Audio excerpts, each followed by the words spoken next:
我覺得鑼鼓咧喺一個粵曲或者粵劇裏邊咧帶領嘅作用嘅。咁好多時即係話啲演員咧出場之前咧就一定係起咗鑼鼓先，覺得好吸引咯，係咪？一聽就係鑼鼓啦。咁同埋咧學咗鑼鼓之後咧，我相信對嗰個唱歌方面咧都有啲幫助嘅。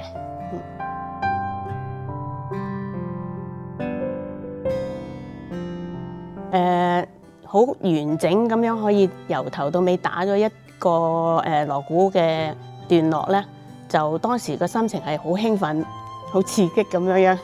因為咧平時都係打極都打唔到嘅，但係如果嗰一次咧真係可以一次就可以做好晒咧，就真係即係好似考試合格咁樣咯，好似份功課做好咗咁樣嘅感覺咯。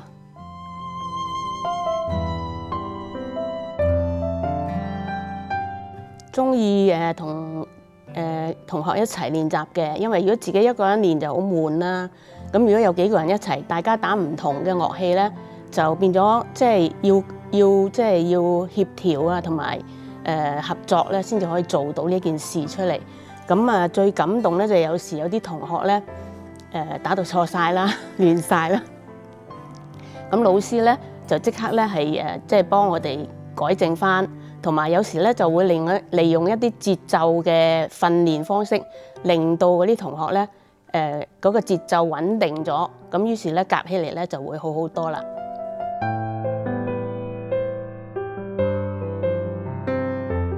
鑼鼓聲咧最初嘅時候就覺得佢好嘈嘅，咁但係後來咧學咗鑼鼓之後咧，就感覺佢係嗰個節奏係好明快，好好聽嘅。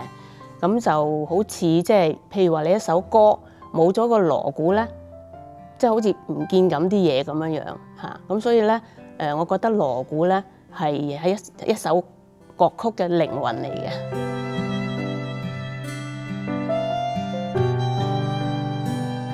都會係一種愛好啦。因為我哋年紀都唔細啦，咁大年紀就應該要花好多時間先至可以上到台。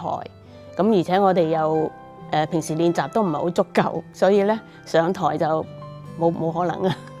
咁另外就愛好就會嘅，因為都即係持續咗咁耐啦，即係對鑼鼓咧就係有一種即係愛好同埋愛上咗鑼鼓啦。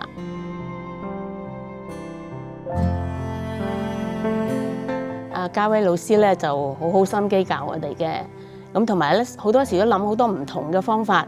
即係令到啲同學咧係認識到個節奏係點樣，即係譬如有時用咩蘋果啊、橙啊嗰啲啦，有時咧又畫一啲圖咧，就等我哋咧係可以容易理解到嗰個節奏應該點樣打啦。咁啊好細心、好有心機教我哋呢啲老人家嘅。